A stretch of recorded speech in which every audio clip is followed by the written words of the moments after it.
Hello everyone, চলে আসলাম ছোট্ট একটা ব্লগ নিয়ে। আজকের একটা বিশেষ দিন, এই দিনটার অপেক্ষায় আমরা সবাই থাকি। আজকের আমি যাচ্ছি একটা জায়গায়, তো চলো কোথায় কোথায় যাচ্ছি, কি করব সবটাই তোমাদেরকে দেখাবো। আর এখানে দেখো গাজরের হালুয়া নিয়েছিল, মাম খাচ্ছিল। তারপর চলে আসলাম আমাদের মেন জায়গায়।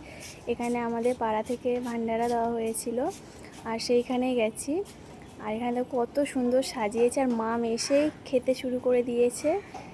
খাওয়া শেষ, এবার মাম দেখো কাজে লেগে গেছে। এখানে সবাইকে জল খাবার দিচ্ছে, ওর সাথে আরও অনেক বাচ্চারা আছে। এখানেও দেখো ভ্যান ভর্তি খাবার, যে যেমন পাচ্ছে, যার যেমন সামর্থ্য সেই অনুযায়ী সবাই দিচ্ছে। তারপরে দেখো আমি এখানে একটু কোল্ড ড্রিঙ্কস খেয়ে নিলাম, একটু গলাটা ভিজিয়ে নিলাম। এটা দেখে আবার কেউ ভেবো না যে শুধু আমি খেতে এসেছি।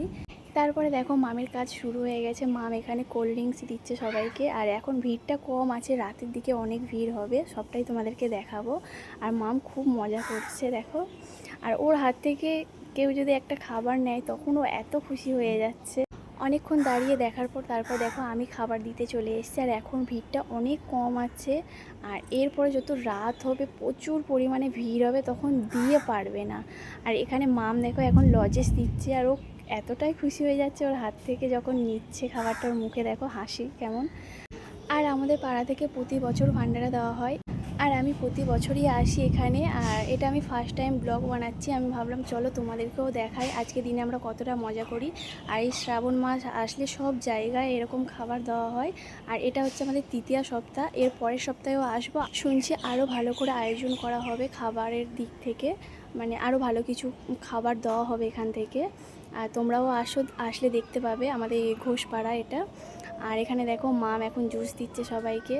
আর সত্যি কথা বলতে মাম এত মজা করছে, আমার ভীষণ ভালো লাগছে। আর তোমরা অনেকেই মামকে বাজে বাজে কমেন্ট করছো, প্লিজ করো না, কারণ আমার দেখলে খুব খারাপ লাগে। যখন আমি ভালো ভিডিও বানাই তোমরা কেউ এসে আমাদের একটা ভালো কমেন্ট করো না, আমাদেরকে সাপোর্ট করো না, সাপোর্ট তো দূরেই যায়। আমি যখনই যে ধরনের ভিডিও করি না কেন সবটাই বাজে মন্তব্য করা হয়। কারণ এর আগে আমি যখন ডান্সের ভিডিও করতাম তখন বলতো বাড়ির বউ দেই দেই করে নাচছে। তারপরে ওটা আমি বাদ দিলাম, আমি কমেডি ভিডিও করা শুরু করলাম। কমেডি ভিডিওতে সবাইকে হাসানোর চেষ্টা করতাম, সেখানে বলতো বাবা কোথায় উঠে যাচ্ছে, এটা কি করছে, ওটা কি করছে।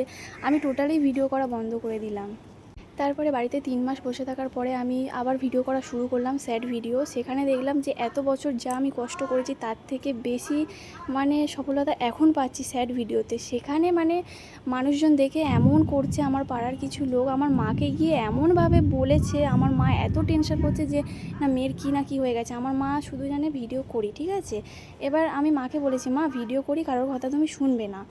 এবার অনেকেই জানে যে আমি হ্যাঁ এটা ভিডিও করছি, তাহলে আমার মার কাছে মানে বলার কোনো দরকারই ছিল না, বাদই দিলাম ওসব কথা। যারা এই ভিডিওগুলো দেখে আমার মার কাছে গিয়ে বলছে তারা তো একবার আমাকে কমেন্টে জিজ্ঞাসা করতে পারতো যে তোর কী হয়েছে। আমাকে কিছু না বলে আমার মাকে গিয়ে এসব বলার কোনো মানেই ছিল না। আমার মা শুধু শুধু টেনশন করছে আমাকে নিয়ে। আমি মাকে বললেও মাকে এমনভাবে বুঝিয়েছে, মা আমার কথা শুনছেই না। আর তোমরা তো জানো যে আমি ভিডিও করি, তাহলে সেটা ভিডিও হিসাবে মেনে নিতে। যাই হোক, আমি কাউকে কষ্ট দিতে চাই না, আর আমি এই কথাগুলো বলতেও চাইনি, কারণ এই কথাগুলো অনেক দিন আগে শুনেছি। শুধুমাত্র আমার মার কথা ভেবে আমি এই কথাগুলো বললাম। তো কারো যদি কোনো খারাপ লেগে থাকে আমাকে ক্ষমা করে দিও। আর এখন অনেক রাত হয়ে গেছে, 2:30 বাজে, এখন চললাম বাড়ি। টাটা, সবাই ভালো থেকো।